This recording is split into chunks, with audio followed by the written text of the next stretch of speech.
The bridge of the UHNS Valiant was quiet that morning. Commander Kyle Bennett sat in his chair, watching the stars through the main viewport. His ship had been on patrol for 3 weeks now, cruising along the outer edge of Council territory. It was boring work, but someone had to do it. Kyle was a tall man with dark hair and tired eyes. He had been in space for most of his adult life, first as a pilot, then as a captain, and now as a fleet commander. Earth had only joined the Galactic Council 15 years ago, and humans were still trying to prove they belonged among the stars. The other alien races looked at humans with suspicion. Earth was what they called a Class 12 death world. That meant it was extremely dangerous. Most intelligent species came from peaceful garden planets, where the weather was mild and the animals were friendly. Earth had hurricanes, earthquakes, volcanoes, and predators that could kill a person in seconds. The fact that humans had survived and thrived on such a world made other species nervous. Lieutenant Grace Morrison sat at the communications station. She was young, maybe 25, with red hair tied back in a ponytail. She had been with Kyle for 2 years now and was good at her job. Right now, she looked bored as she monitored the usual background chatter of space traffic. Then her console beeped. Grace sat up straight, her fingers flying across the holographic display. "Sir, I'm picking up a distress signal." Kyle stood up and walked over to her station. "Epsilon Prime. It's a Zenthari colony." Grace's face went pale as she read the incoming data. "They're under attack. Raiders. Multiple ships. They're reporting heavy casualties and asking for immediate help." Kyle felt his stomach tighten. The Zenthari were bird-like aliens, peaceful and intelligent. They had been among the first species to welcome humans into the Council. They had argued that humanity deserved a chance despite coming from such a violent world. Now they needed help. "How far away are we?" Kyle asked. 4 hours at maximum speed," the navigator called out. "But sir, the message says their own defense forces are 3 days away." Kyle didn't hesitate. "Set course for Epsilon Prime right now. Battle stations. Get me Captain Linda Hayes on the Ranger and Commander Peter Cole on the Striker. If there's a fight coming, we're all going in together." The crew moved quickly. Alarms sounded throughout the ship as personnel rushed to their stations. The Valiant's engines powered up to full thrust, and the ship turned toward Epsilon Prime. Within minutes, 2 more human vessels fell into formation beside them. Kyle opened a channel to the other ships. "Linda, Peter, you both heard the distress call?" "Confirmed," Linda replied. She was an older woman with gray hair and a no-nonsense attitude. 3 ships against unknown opposition. "We've faced worse odds. Let's hope we don't have to fight," Kyle said. "But if we do, remember the protocols. Protect the civilians first. Everything else is secondary." What Kyle didn't know was that the raiders weren't ordinary pirates. They were called the Krixtar, an insect-like species from beyond Council space. The Krixtar had been watching the Council for months, testing their defenses, looking for weakness. The Krixtar commander was named Vexnar. He stood on the bridge of his flagship, watching the Zenthari colony burn below. His mandibles clicked together in satisfaction. The raid was going well. The Zenthari barely fought back. Their defense weapons were weak, designed more for show than actual combat. "Commander," his tactical officer called out, 3 ships approaching. Fast." Vexnar looked at the sensor display. 3 vessels, smaller than his heavy cruisers, coming in at high speed. "Identify them. Human ships, Commander." Vexnar had heard of humans. The new species that had joined the Council recently. Deathworlders. They were called. But that meant nothing to him. A harsh planet didn't make you a warrior. His species had been raiding for centuries. 3 ships against his fleet of 20 was laughable. "Let them come," Vexnar said. "It will be amusing to crush them." The human fleet dropped out of faster-than-light travel at the edge of the Epsilon Prime system. Kyle immediately assessed the situation on his tactical display. 20 Krigstar vessels surrounded the planet. Fires were visible on the surface even from space. Several Zenthari civilian ships floated dead in orbit, their hulls torn open. 20 ships, Lieutenant Jake Murphy said from the tactical station. His voice was calm despite the odds. We're outnumbered, almost 7-1. Kyle allowed himself a small smile. Then, it's almost a fair fight. Grace, open a channel to the Krigstar flagship. Let's see if we can talk them down. The view screen flickered to life. The face that appeared was nightmarish. Vex-Nar had a chitinous face covered in armored plates. His compound eyes glittered like dark jewels. His mandibles opened and closed as he spoke. You are the humans, Vex-Nar said. His voice came through a translator that made it sound flat and emotionless. I have heard of your kind. Deathworlders. The missiles launched from the Valiant's tubes in a coordinated spread. Vex-Nar watched them coming on his sensors and almost laughed. Primitive projectile weapons.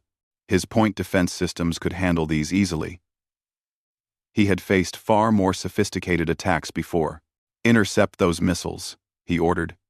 Show these humans what real weapons look like. His tactical officer began targeting the incoming missiles. But something was wrong. The missiles weren't following normal trajectories. They were spreading out, moving in patterns that didn't make sense. Before his officer could compensate, the missiles detonated, but they didn't explode the way Vex-Nar expected. There were no fireballs, no shrapnel. Instead, every sensor on his ship suddenly went dark.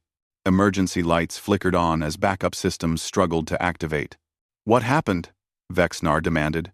Electromagnetic pulse, Commander, his technical officer reported, panic in his voice. Those warheads were designed to destroy electronics. Our sensors are rebooting, but it will take 30 seconds. 30 seconds might as well have been 30 years. In that brief window of blindness, the other two human ships struck like hunting wolves.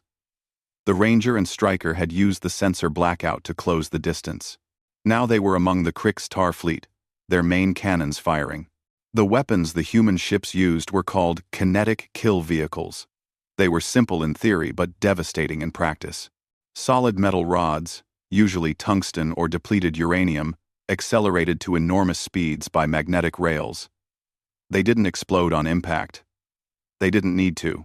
The kinetic energy alone was enough to punch through armor plating like it was paper. Two Krigstar ships simply disappeared. One moment they were there. The next, they were expanding clouds of debris. 3 more ships began venting atmosphere. Their hulls torn open by weapons moving faster than sound. Impossible, Vex-Nar hissed as his sensors came back online. They're Deathworlders, not soldiers. His second-in-command, a warrior named Tikral, was frantically pulling up data on human history. What he found made his blood turn cold. Commander, their species has been at war for their entire existence. They have weapons designed to destroy their own planet multiple times over. They fight each other constantly. The Valiant's main cannon fired. It was a larger version of the same magnetic accelerator technology. A tungsten rod, the size of a small car, moving at 40% of the speed of light. When it hit Vex-Nar's flagship, the armor plating simply shattered. The ship shuddered violently. Alarms screamed throughout the bridge. All ships, retreat! Vex-Nar shouted into the fleet channel. Full retreat now, but the humans weren't done. Kyle watched the Krigstar fleet begin to scatter and opened a channel to his other captains. They're running. Don't let them regroup. Hunt them down. What happened next would be studied in military academies across the galaxy for years to come. The 3 human ships didn't pursue in a straight line. They moved like pack hunters, like wolves chasing prey. They cut off escape routes. They herded the Krigstar ships into killing zones. They coordinated their attacks with a precision that suggested they had done this 1,000 times before. Council warfare was about precision strikes and minimal casualties. It was about disabling enemy ships and capturing them for trial. Human warfare was about complete victory and total destruction of enemy capability to fight. The Ranger caught a Krigstar cruiser trying to reach the jump point. Captain Linda Hayes didn't bother with warning shots. Her ship's missiles, conventional explosives this time, struck the cruiser's engines. The ship went dead in space. Floating helplessly, the Striker cornered two smaller vessels near the planet's moon. Commander Peter Cole gave them one chance to surrender. When they fired on his ship instead, he responded with overwhelming force. Both ships were reduced to wreckage in under a minute. Kyle's Valiant pursued Vexnar's damaged flagship. The Krigstar commander was desperately trying to reach safe distance to jump away. But his engines were damaged, his shields were failing, and his weapons were offline. "Grace, open a channel to what's left of their fleet," Kyle ordered. Vexnar's face appeared on the screen again. But this time, there was no arrogance, only fear. His mandibles trembled as he spoke. "We surrender," Vexnar said quickly.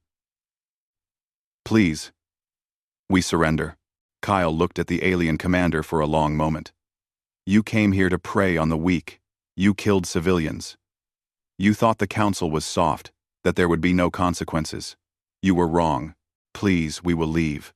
We will never return." "Oh, you'll leave," Kyle agreed. "I'm letting 5 of your ships go, including yours. But I want you to understand something. The Galactic Council is under human protection now. If you or anyone else attacks our friends again, we won't stop at 5 destroyed ships. We'll find your home world. We'll find every base, every outpost, every ship you have, and we'll end you completely. Do you understand me?" Vexnar could only nod, his compound eyes wide with terror. "Good. Now get out of my sight." The remaining Krigstar ships limped away, their hulls scarred and smoking. Kyle watched them go on his sensors, making sure they actually left the system. Around him, his bridge crew was silent. They had just been in combat for the first time, and they had won decisively. "Damage report," Kyle said, breaking the silence. "Minor hits to the aft shields," Jake reported. "Nothing serious." The Ranger and Striker report similar minor damage. "No casualties on any of our ships." Kyle nodded. "Grace, open a channel to the Zenthari colony. Let them know the threat is over." A Zenthari face appeared on the screen. It was their colony administrator, a bird-like creature with brilliant blue feathers and large, intelligent eyes. She looked exhausted and afraid, but relief flooded her features when she saw Kyle. "Commander Bennett," she said, her voice shaking. "Thank you. If you hadn't come when you did, we would all be dead. The Krigstar were going to destroy the whole colony. Are your people safe now?" Kyle asked. "Yes, thanks to you. We have casualties. Many wounded. But the attack has stopped.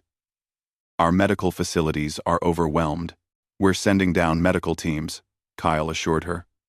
"We'll help however we can." After the channel closed, Kyle sat back in his chair. He felt tired suddenly. The adrenaline of combat was wearing off, leaving him drained. He had just ordered the destruction of 15 enemy ships. Thousands of Krigstar were dead, and he felt nothing but relief that his own people and the Zenthari were safe. "Sir," Grace said quietly, "the Council is going to want a full report on this." "Let them," Kyle replied. But even as he said it, Kyle knew there would be consequences. The Galactic Council didn't like violence. They believed in peaceful solutions, in rehabilitation, rather than destruction. They would see what the Galactic Council chamber was massive. It sat at the heart of Unity Prime, a space station the size of a small moon. The chamber itself could hold representatives from all 40 member species comfortably. Today, it was packed beyond capacity. Everyone wanted to see what would happen to the humans. Admiral Helen Carter stood in the center of the chamber, feeling the weight of dozens of alien eyes on her. She was an older woman, maybe 60, with gray hair cut short and a face lined by years of service. Next to her stood Ambassador Richard Foster, humanity's chief diplomat, and Commander Kyle Bennett, still in his military uniform. Above them, Council Speaker Zorathan presided from an elevated platform. He was a crystalline being, his body made of some kind of living mineral that reflected light in beautiful patterns. His species had maintained galactic peace for 3,000 years. Right now, he looked troubled. Admiral Carter. Zorathan's voice filled the chamber like music. The Council acknowledges that humanity responded to a legitimate distress call. You defended Zenthari civilians from hostile raiders. For this, we are grateful. However, your methods have raised serious concerns among the member species. A holographic display activated in the center of the chamber. It showed footage from the battle at Epsilon Prime. Council members watched in uncomfortable silence as human ships tore through the Krixtar fleet. They saw explosions, ships breaking apart, debris spreading across space. Representative Velcor spoke up.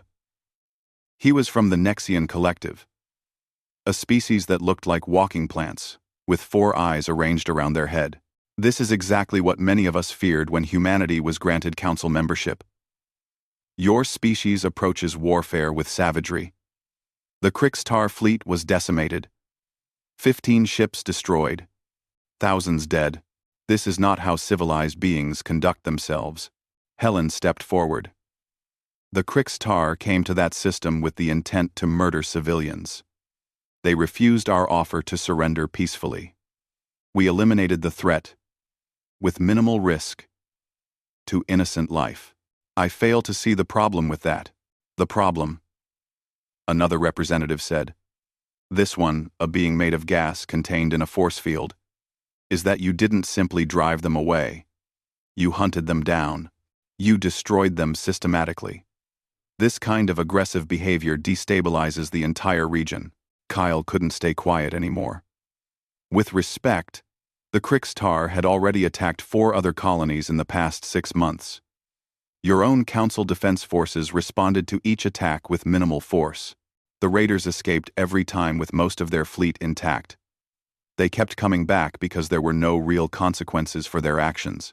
We do not believe in excessive violence, Zorathan said calmly. We seek to rehabilitate our enemies, not destroy them.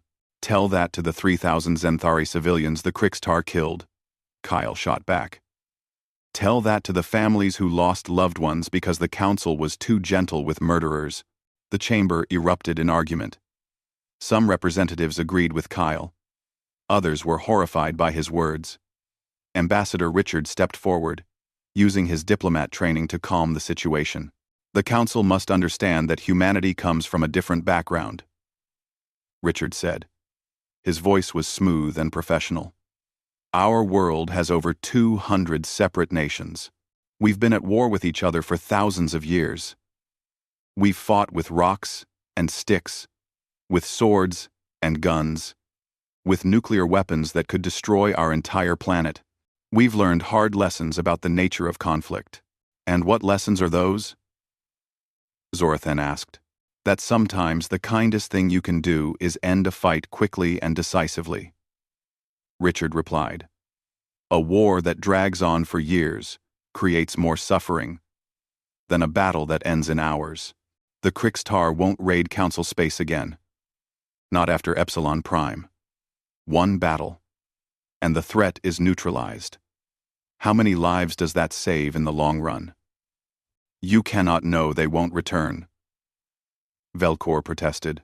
Actually, we can, Helen said. She pulled up her own data on the holographic display. Our intelligence shows that the Krixtar have already pulled back 3 full fleets from the border regions. They're telling other raider groups to avoid human space and human-protected space. They're calling those areas death zones. One battle. And we've created a deterrent that your forces couldn't establish in months of patrols. The Zenthari representative stood up. She was smaller than most of the other aliens in the chamber. Her blue feathers ruffled with emotion. My people are alive because humans acted quickly. The Council's defense forces are honorable and well-meaning, but they're slow. By the time they would have arrived, there would have been no colony left to defend. More arguments broke out. The chamber was filled with raised voices and translation devices working overtime. Some species praised humanity's effectiveness. Others condemned their methods as barbaric and beneath civilized society. Zorathan let the arguments continue for several minutes before calling for silence. When the chamber finally quieted, he looked directly at Helen. "Admiral Carter, I must ask you directly. If a similar situation happened tomorrow, would humanity respond the same way?" Helen met his gaze without flinching. "If innocent people are being killed and we have the power to stop it, then yes, we'll respond the same way every single time. That's not a threat, Speaker Zorathan. It's a promise. We protect those who can't protect themselves. That's what we do."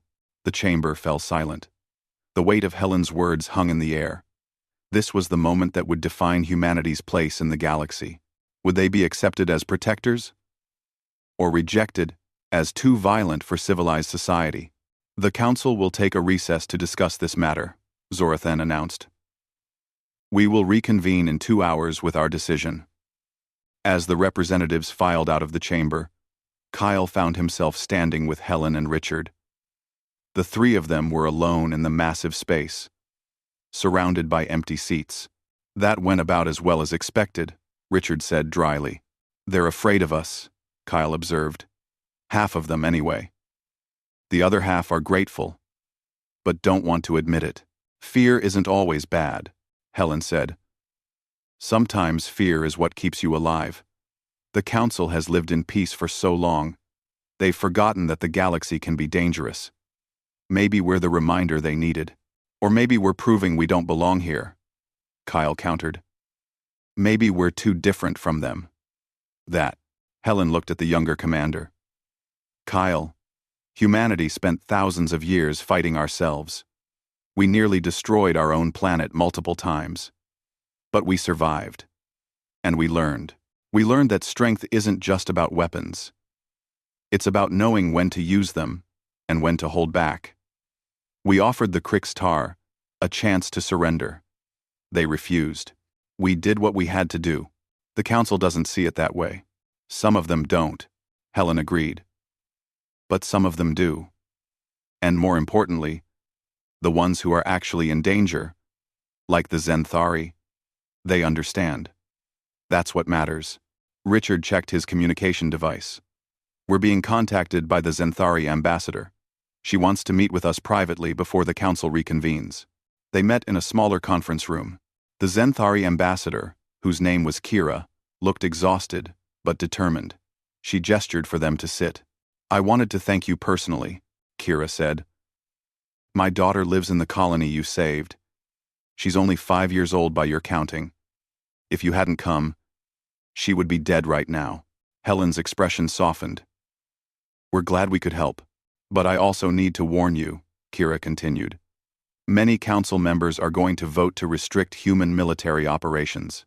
They want to put limitations on what weapons you can use." 3 weeks had passed since the Council hearing. They had reached a temporary compromise. Humanity could maintain its military forces, but had to report all major operations to the Council. It wasn't perfect, but it was workable. Kyle had returned to his patrol duties, hoping things would calm down. He was wrong.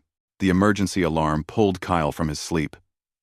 He rolled out of his bunk and pulled on his uniform as he ran toward the bridge. When he arrived, Grace was already at her station, her face pale. "What's happening?" Kyle demanded. "Long-range sensors picked up a massive fleet," Grace said. "Over 300 ships.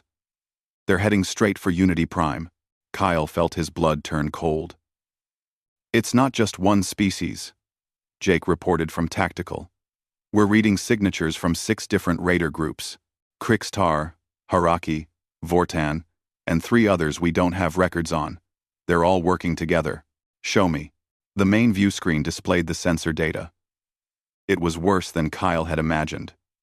300 warships moving in a coordinated formation. This wasn't a raid.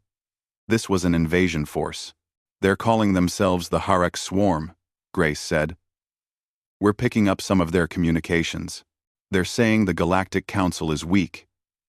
That humanity proved it by destroying the Krixtar so easily. They think if they strike at the heart of the Council, the whole thing will collapse.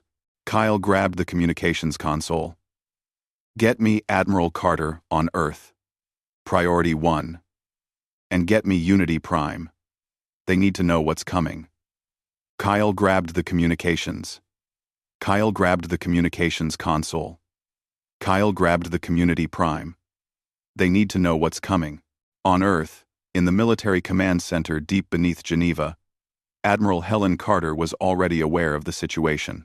Her operations officer, Colonel Danny Price, stood beside her, looking at the holographic display of the approaching swarm. How long until they reach Unity Prime? Helen asked.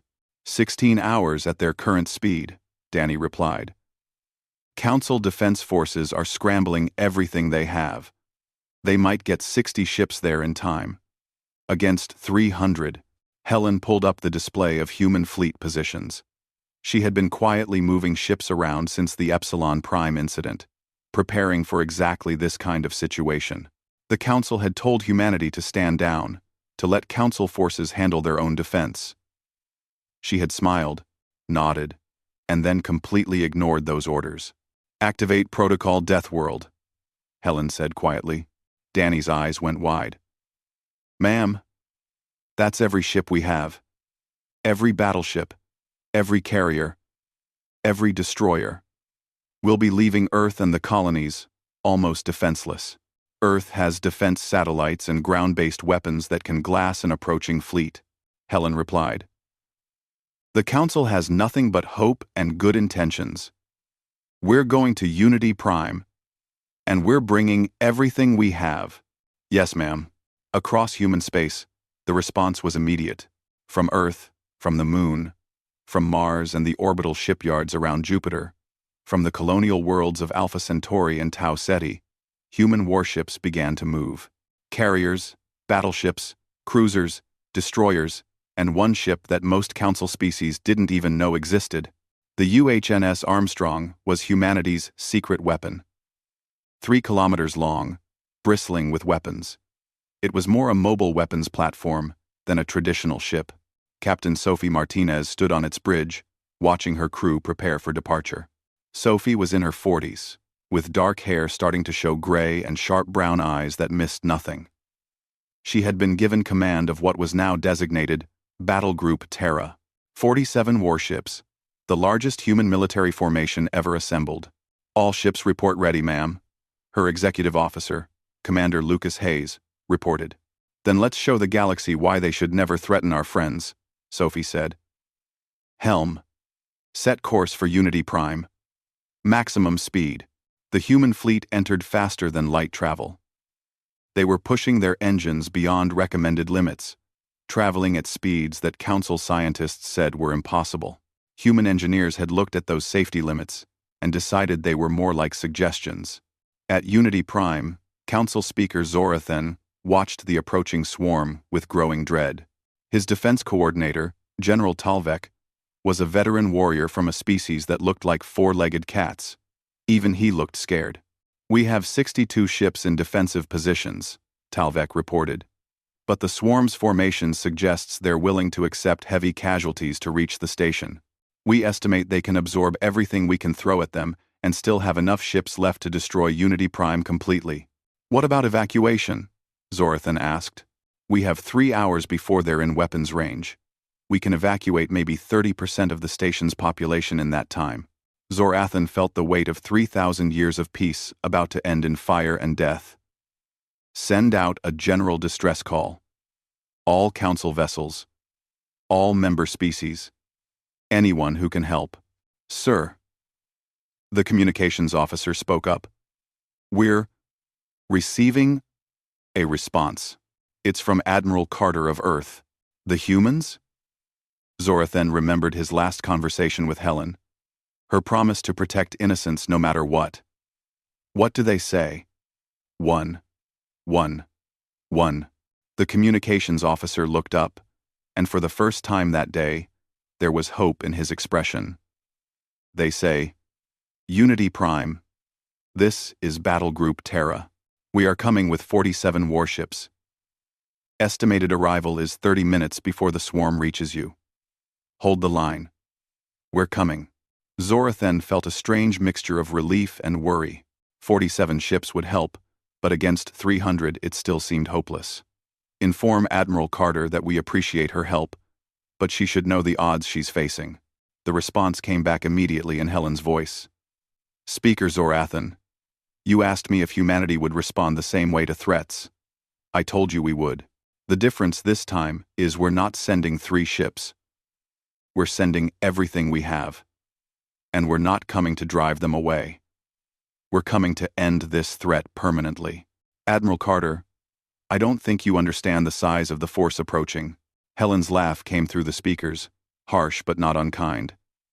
Speaker, I don't think you understand what 47 human warships can do when we stop trying to be civilized. See you soon. The channel closed.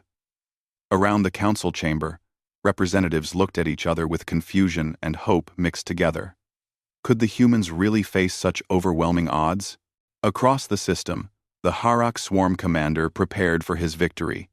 His name was the Overlord, and he had united 6 different raider species under his command. This attack would prove that the Galactic Council was weak, that their peace was an illusion. His tactical officer approached. Overlord, we're detecting new ships entering the system. Human vessels. 47 of them. Humans. The Overlord pulled up data on the Epsilon Prime incident. Their tactics are effective but crude. We will simply overwhelm them with superior numbers. Adjust formation to account for their kinetic weapons. Have all point defense systems ready. HFY. As you command. The Overlord didn't know what the rest of the galaxy was about to learn. The weapons humans had used at Epsilon Prime were considered minimal force by Earth standards. They were the tools you used for police actions, for peacekeeping missions when you wanted to avoid excessive damage. What was coming to Unity Prime was war. Real war. The kind humanity had been perfecting for thousands of years. The human fleet dropped out of faster-than-light travel in perfect formation. 47 warships, arranged in a pattern that confused Council tactical officers. It didn't follow any recognized millet. The Armstrong's main cannon fired first. It was a magnetic accelerator that ran the entire length of the 3-kilometer ship.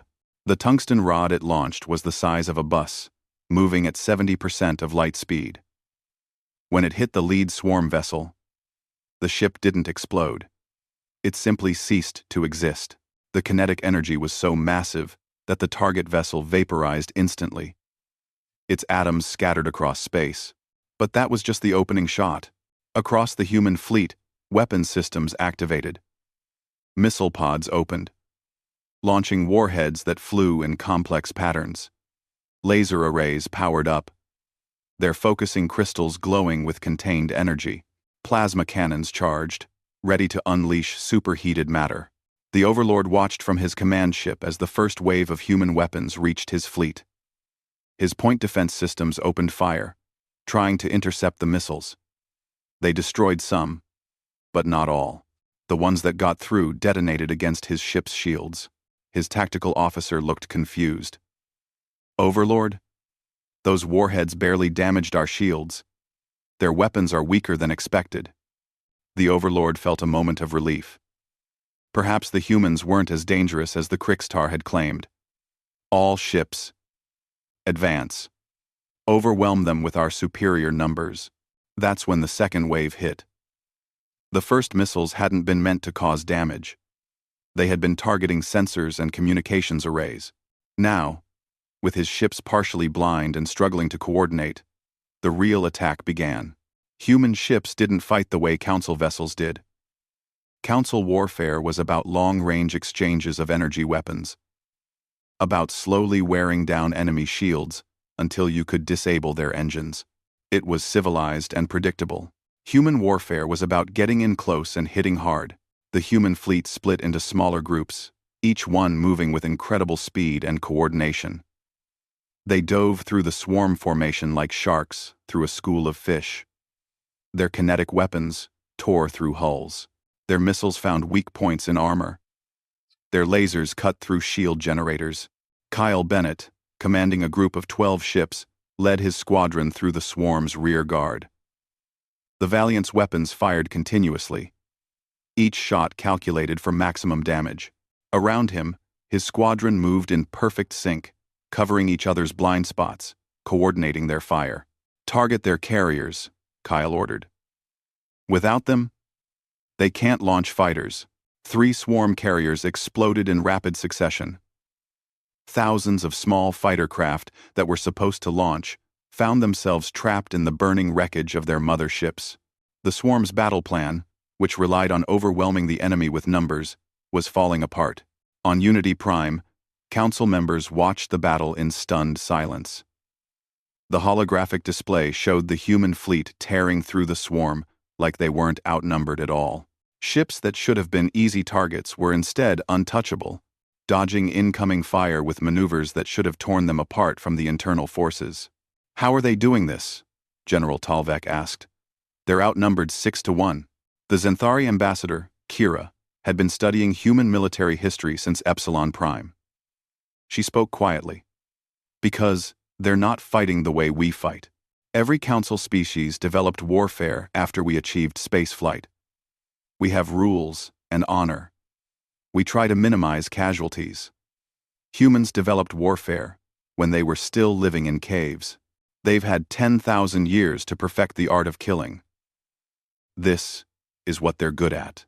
Zor Athan watched a human destroyer take on 3 swarm cruisers simultaneously and win. "This is terrifying." "Yes," Kira agreed. "But right now, I'm grateful they're on our side." The turning point came when Sophie Martinez made a decision that shocked everyone watching. The Armstrong carried 6 antimatter torpedoes. Each one was powerful enough to destroy a small moon. They were weapons of last resort, so dangerous that most civilized species had banned them completely. Sophie had hoped she would never need to use them. But the swarm had 6 massive carrier ships that were acting as command and control centers for the entire fleet. Take those out, and the swarm would lose all coordination. "Target the 6 carriers," Sophie ordered. "Antimatter torpedoes. Full spread." Her weapons officer hesitated. "Ma'am, those weapons are banned by council law. The council isn't fighting this battle." Sophie replied. "We are. And those carriers need to go down now." Fire. The 6 torpedoes launched, their magnetic containment fields barely holding back the antimatter inside. They crossed the distance to their targets in seconds. When they hit, the results were spectacular and terrible. Matter meeting antimatter results in complete annihilation. All the mass of both the matter and antimatter converts directly to energy. The 6 carrier ships didn't just explode. They turned into miniature stars, bright enough to be seen across the entire solar system. The expanding energy waves destroyed dozens of nearby swarm ships. The Overlord, watching from his flagship, finally understood the truth. He had made a terrible mistake. These weren't civilized beings who would fight with restraint. These were apex predators who had been holding back out of politeness, and now they were done being polite. "All ships, retreat," he screamed into the fleet channel. "Scatter and run." But Kyle Bennett's voice came over an open channel, broadcast to every ship in the system. "Negative. You came here to destroy Unity Prime. You came here to kill innocents. You don't get to leave." What happened next would be debated in ethics classes and military academies for generations. The human fleet didn't just repel the swarm. They hunted down every ship that tried to escape. It was methodical and ruthless. Any ship that surrendered was allowed to live, but any ship that tried to run or fight was destroyed. The battle lasted 3 hours. When it was over, 270 swarm ships were nothing but debris. The remaining 30 had surrendered and were being held under guard by human vessels. The Harak swarm, which had seemed unstoppable just hours before, had been completely destroyed as a fighting force. Sophie stood on the Armstrong's bridge, looking at the aftermath through the viewport. Space was filled with debris and the drifting hulks of destroyed ships. Part of her felt sick at the destruction, but another part, the part that understood Earth's bloody history, knew this had been necessary. Open a channel to Unity Prime, she ordered. Zorathan's face appeared on the screen. The crystalline being somehow managed to convey shock and gratitude at the same time. Captain Martinez, I don't know what to say. You could start with, thank you, Sophie replied, though her tone was gentle. Speaker, I know this isn't how you do things. I know our methods seem brutal, but the galaxy has predators, and they only understand one language. Today, we spoke that language on your behalf. The Council will need to discuss what happened here, Zorathan said slowly. This changes everything. It does, Sophie agreed. The question is whether it changes things for the better or worse. That's up to you and the Council to decide. Kyle's squadron returned to formation near the Armstrong. He opened a private channel to Sophie. Captain Martinez, we have a problem. The surrendered swarm ships are asking what we're going to do with them. Sophie thought about it. Tell them they're going to be escorted back to their home territories. But first, they're going to help repair the damage they caused, and they're going to spread the word about what happened here today. And what word is that? That the Galactic Council is under human protection. That anyone who attacks our friends answers to us. That we're not looking for war, but if war comes to our doorstep, we'll end it decisively. Over the next several days, the political situation evolved rapidly. The Council couldn't ignore what had happened. Humanity's methods had been brutal by their standards, but undeniably effective. 47 H2 months after the Battle of Unity Prime, the galaxy was a different place. Human ships now patrolled the major trade routes alongside Council vessels. Raiders had all but disappeared from Council space, not because they had been defeated, but because word had spread about what happened to those who attacked human-protected territory. Kyle Bennett stood in his new office on Unity Prime. He had been promoted to Admiral and given command of the Rapid Response Force, a joint Human Council military unit designed to respond quickly to threats. The promotion came with a fancy office and a lot more paperwork than he liked. Grace Morrison knocked on his door before entering. She had been promoted to commander and was now his executive officer. Sir, we just received a request for assistance. A cargo convoy is being threatened near the outer rim. Kyle looked up from his reports. Details? Unknown vessels, small group. The convoy's escorts say they're just sitting there. Not attacking, but not leaving either. They want us to check it out. Prep the Valiant and 2 support ships. We'll leave within the hour. As Grace left to prepare, Kyle thought about how much had changed. Before Epsilon Prime, humans were outsiders in the galactic community. Now they were seen as protectors. Some species were grateful, others were still afraid. And a few, like the Nexians, openly resented humanity's new role. The trip to the Outer Rim took 2 days. When they arrived at the convoy's location, Kyle found something unexpected. 3 ships were indeed blocking the convoy's path. But they weren't attacking. They were flying white flags, the universal signal for parley. Hail them, Kyle ordered. The face that appeared on the screen was familiar. It was Tikral, the second-in-command from Vexnar's flagship at Epsilon Prime. The insect-like alien looked nervous as he spoke. Admiral Bennett, thank you for responding. I know my presence here must be surprising. That's one word for it, Kyle replied. Last time we met, you were trying to raid a Xanthari colony. Yes, and we paid the price for that foolishness. Admiral, I'm here to ask for your help. Kyle raised an eyebrow. You want humans to help the Krixtar? After everything that happened? Not the Krixtar as a whole. Tikral explained. After your attack, our government split apart. Vexnar and his factions still believe in raiding and conquest. But others, like myself, believe we need to change. We want to join the galactic community as legitimate traders, not raiders. And Vexnar is planning another attack. Not on Council space, but on neutral territories. He wants to prove that humans can't protect everyone. If he succeeds, it will start a war that will consume the entire region. Kyle leaned back in his chair. Why should I believe you? This could be a trap, because I brought you this. Tikral transmitted a data package. Complete details of Vexnar's plans, his fleet locations. Everything. I'm betraying my own people to prevent more bloodshed. All I ask is that you stop him without destroying the Krixtar completely. There are many of us who want peace. Kyle studied the data. If it was accurate, Vexnar was planning to hit 3 civilian targets simultaneously, spreading human forces thin. It was a smart strategy, assuming the data was real. I'll need to verify this information, Kyle said.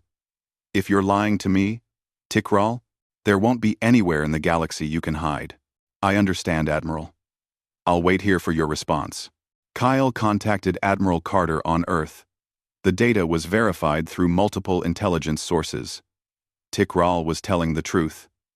Vexnar really was planning another large-scale attack. The response was swift. Human fleets moved to protect the 3 target locations. But Kyle had a different idea. Instead of waiting for Vexnar to attack, they would hit his base first. The assault on Vexnar's hidden outpost was quick and decisive. Human ships arrived without warning, their sensors having tracked the Krixtar fleet back to its hiding place. Kyle didn't want to destroy them completely, remembering Tikral's request. Instead, they disabled the enemy ships, leaving them floating helplessly in space. When Vexnar appeared on the communication screen, he looked defeated. His mandibles clicked slowly, a sign of resignation in Krixtar body language. You win, human, Vexnar said. Kill us and be done with it. I'm not going to kill you, Kyle replied. But you're going to face justice. You'll be tried for your crimes against the Zenthari and other species you've attacked. The Council will decide your punishment. Quote, and the rest of my fleet? Anyone who wants to surrender and face trial will be treated fairly. Anyone who wants to continue raiding will be destroyed. The choice is yours. Most of Vexnar's forces surrendered. A few tried to fight and were quickly eliminated. The Krixtar raiding fleets, which had terrorized the region for decades, were finally brought to justice. Back on Unity Prime, the Council held a special session. Speaker Zorathan addressed the assembled representatives. 2 months ago, humanity showed us the reality of modern warfare. Today, they showed us something equally important. They showed mercy. They could have destroyed the Krixtar completely. But instead, they captured them and brought them here for trial. This is the balance we need. Representative Velcor, who had been one of humanity's harshest critics, stood up. I was wrong about humans. I thought their violent nature made them unsuitable for civilized society. But I've learned that strength without mercy is tyranny, and mercy without strength is weakness. Humanity has both. The Council voted unanimously to make humanity's role as military protector permanent. But they also created oversight committees to ensure human forces followed agreed-upon rules of engagement. It wasn't perfect, but it was a system that could work. Kyle stood on the observation deck of Unity Prime with Grace beside him. They watched human and council ships patrolling together, a sight that would have been unthinkable a year ago. Do you think it will last? Grace asked. This peace we've created? I don't know, Kyle admitted. There will always be threats, always be someone who thinks they can take advantage of weakness. But now the Council knows they can fight back. They know they don't have to accept being victims. And we taught them that. We showed them one way to do things. They'll develop their own approach over time, mixing their values with what they've learned from us. Maybe they'll create something better than what either of us had alone. Sophie Martinez joined them, her uniform now bearing the insignia of Fleet Admiral. She had been given command of all Joint Human Council military operations. The Zenthari colony at Epsilon Prime wants to build a memorial, Sophie said.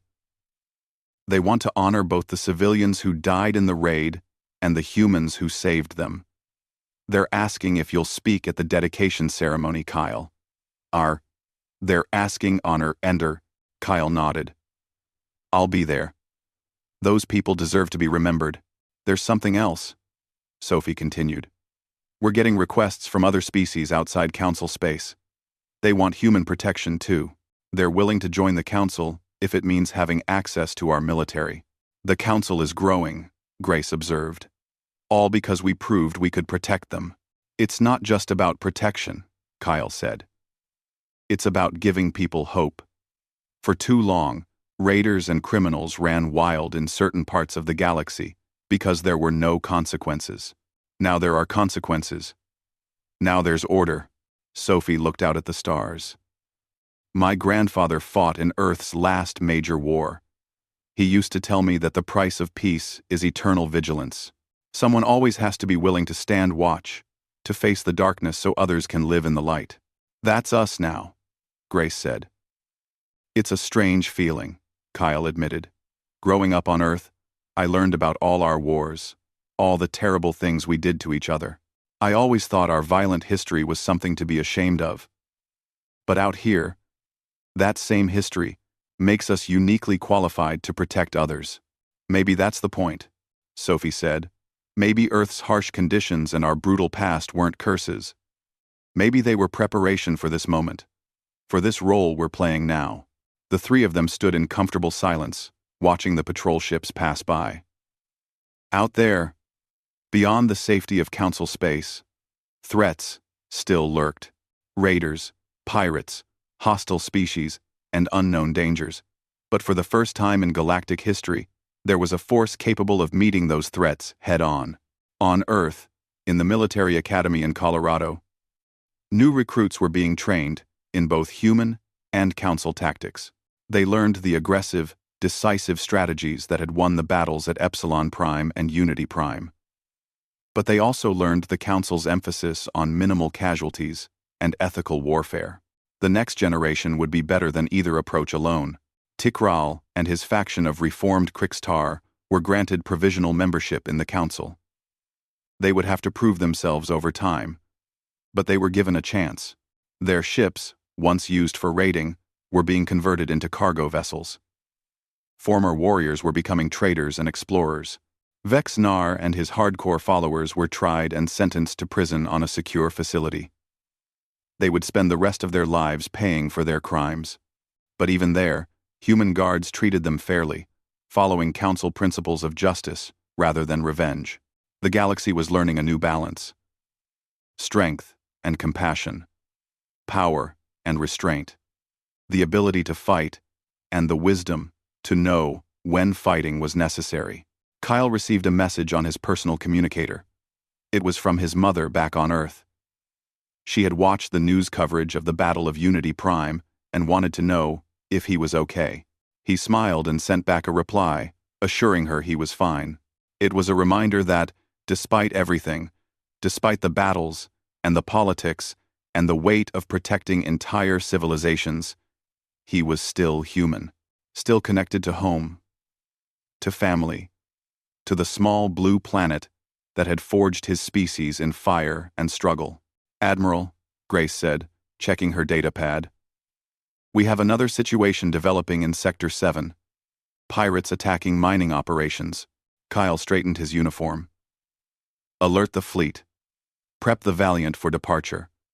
Let's go remind these pirates why they should have chosen a different career. As they headed to the command center, Kyle felt a sense of purpose he had never experienced before. Humanity had found its place in the galaxy, not as conquerors or tyrants, but as protectors and teachers. They had taken the hard lessons learned from thousands of years of warfare and used them to build something better. The Deathworlders had become guardians. The warriors had become peacekeepers, and the galaxy was safer because of it.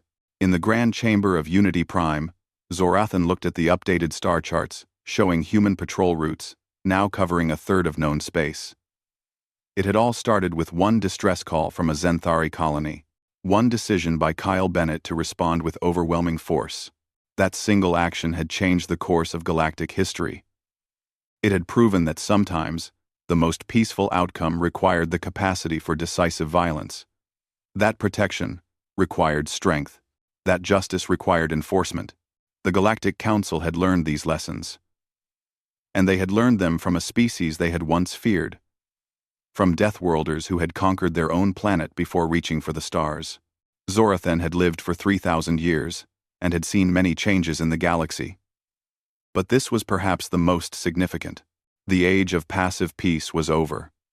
The age of protected peace had begun, and it had all started because aliens regretted sending that SOS. Because when they called for help, humans had answered with the full fury of a Deathworlder Armada. And nothing in the galaxy would ever be the same. Human ships had defeated 300 enemy vessels, with minimal Council casualties. A compromise was reached after intense negotiations. Humanity would be given authority over Council military operations, but with oversight to prevent unnecessary violence. In return, humans would teach Council species their tactical doctrines, share their understanding of warfare and defense. But more importantly, the galaxy had learned something crucial. Humans were Deathworlders, not just because they came from a harsh planet. They were Deathworlders because they had spent their entire existence fighting to survive. They understood violence in a way that peaceful species never could. And when those Deathworlders decided to protect you, heaven help anyone who threatened you. Airy doctrine. It didn't match any known battle formation. That's because it was a human formation, designed by a species that had fought wars before they could even fly. A formation that had been refined in battles from ancient naval warfare to space combat. Sophie Martinez stood on the Armstrong's bridge, looking at the massive enemy fleet ahead. 300 ships against 47. By Council standards, it was suicide. By human standards, it was just another day at work. All ships, this is Battle Group Terra Actual, Sophie spoke into the fleet-wide channel. You all know why we're here. The Council thinks we're crazy for coming. The Swarm thinks we're weak because we're outnumbered. Let's show them both what humans do when someone threatens our friends. Across the fleet, ship captains responded with grim determination. These weren't just soldiers. These were the descendants of warriors who had survived everything their own Deathworld could throw at them. They had evolved on a planet that was constantly trying to kill them, and they were done playing by the Council's gentle rules. Weapons free, Sophie ordered. Show them everything. Weapons free. Weapons. Show them everything. Hat tactics you can employ. They're going to try to make you fight their way. Can they do that? Kyle asked. Legally, yes, Richard said. When we joined the Council, we agreed to follow their regulations. If they vote to restrict our military, we have to comply or leave the Council. Then maybe we should leave, Kyle said bluntly. No, Helen said firmly. We don't give up that easily. We'll find a compromise. We always do. Kira looked at them with her large, intelligent eyes. I will speak for you when the Council reconvenes. So will several other species whose colonies have been threatened by raiders. We understand what you did, even if others don't. But be prepared. This is going to be a long fight, and not the kind you can win with weapons. The 2 hours passed quickly. When the Council reconvened, the tension in the chamber was thick enough to cut. Humanity had done here, and they would be afraid. Maybe they should be afraid, Kyle thought. Not of humans specifically, but of what was out there, beyond their protected space. The galaxy wasn't as peaceful as the Council wanted to believe. There were predators out there, species that saw the Council's kindness as weakness, and now those predators knew that humans were different. Humans understood violence because they had lived with it for their entire history. They knew how to fight because survival on Earth meant learning to fight or dying. The Zenthari colony was saved. The Krixtar had been driven off with heavy losses. But Kyle suspected this was just the beginning. Word would spread about what happened at Epsilon Prime.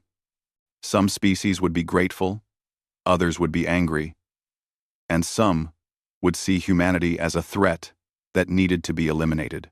Set course for Unity Prime, Kyle ordered. We need to report to Council headquarters. And Grace, make sure that battle recorder data is backed up in multiple locations. Something tells me we're going to need it. 17. Who think they belong with civilized species. Turn around and leave. I will let you run away with your lives. Kyle kept his face neutral. You're attacking a Galactic Council colony. That makes this our business. Power down your weapons and surrender. If you don't, we'll remove you by force. Vexnar's laughter was a horrible chittering sound. 3 little ships? You amuse me, human. I will enjoy adding your vessels to my collection of destroyed enemies. The channel closed. Kyle turned to his crew. Well, we tried talking. Jake, I want targeting solutions on their flagship and the 2 cruisers next to it. Grace, coordinate with the Ranger and Striker. We're going with attack pattern Delta 7. Grace hesitated. Sir, pattern Delta 7 is considered excessive force by Council standards. The regulations say we should. Oh, the Council's rules assume your enemy will follow those same rules, Kyle interrupted.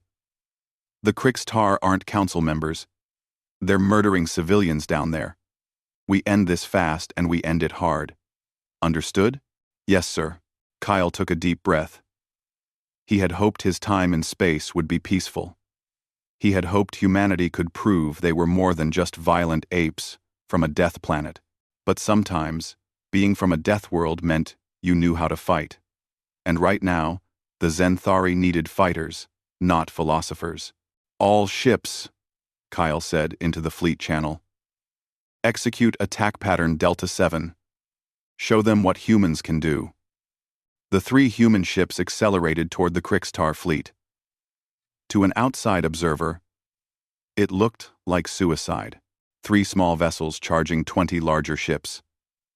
But Kyle knew something the Krixtar didn't. Human ships were built differently than Council vessels. They were faster, more maneuverable, and they carried weapons that made other species uncomfortable. The Valiant fired first,